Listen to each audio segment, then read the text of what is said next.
আপন দুই ভাই চোখ তুলে নিল এক ভাইয়ের। একেবারে নৃশংসভাবে এই ঘটনাটি ঘটিয়েছে বরিশাল জেলায়।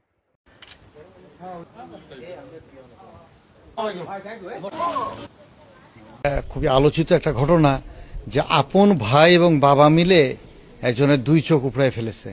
তো এই ব্যাপারে আমরা কনসার্ন ছিলাম, আমরা সজাগ ছিলাম।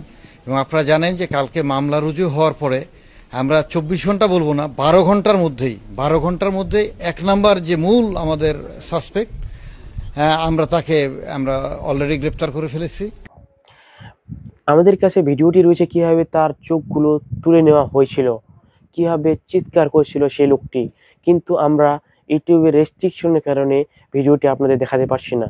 এই যে ছবিগুলো দেখুন, অনলাইনে আপনারা এই ভিডিওটি পেয়ে যাবেন কিভাবে তার চোখগুলো তুলে নেওয়া হয়েছিল।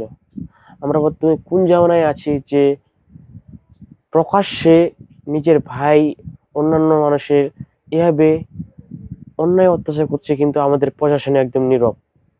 এই ঘটনার কারণে হয়তোবা কয়েকটা মামলা হবে, কয়েক বছর জেল হতে পারে, কিন্তু কয়েক বছর পর এই মামলাগুলো ডিসমিস হয়ে যাবে। কিন্তু যে লোকটি তার দুটি চোখ হারিয়েছে সে কিন্তু আর কখনোই চোখ ফিরিয়ে পাবে না। এগুলো হচ্ছে ক্যামের ছোট ছোট এগুলো আলামত। ভিডিওগুলো আপনারা দেখলেই বুঝতে পারবেন যে কিভাবে তার চোখগুলো তুলে নেওয়া হয়েছিল।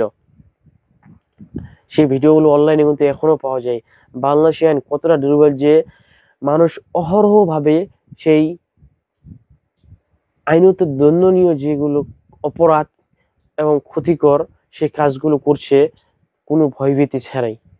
অসংখ্য হত্যা, ধর্ষণ, খুন, আহাজারি, কত কিছু এই দেশে হচ্ছে। আমাদের আইন এতটাই দুর্বল যে এগুলো কিছু প্রতিকার করতে পারছে না। ঘটনা যখন ঘটে যাচ্ছে তখন তারা এর সমাধান খোঁজার চেষ্টা করছে। তো এই সম্পর্কে আপনার মতামত কি কমেন্টে জানিয়ে দিবেন। পরবর্তী নিউজ পেতে আমাদের চ্যানেলটি সাবস্ক্রাইব করে রাখুন। আসসালামু আলাইকুম রাহমাতুল্লাহ।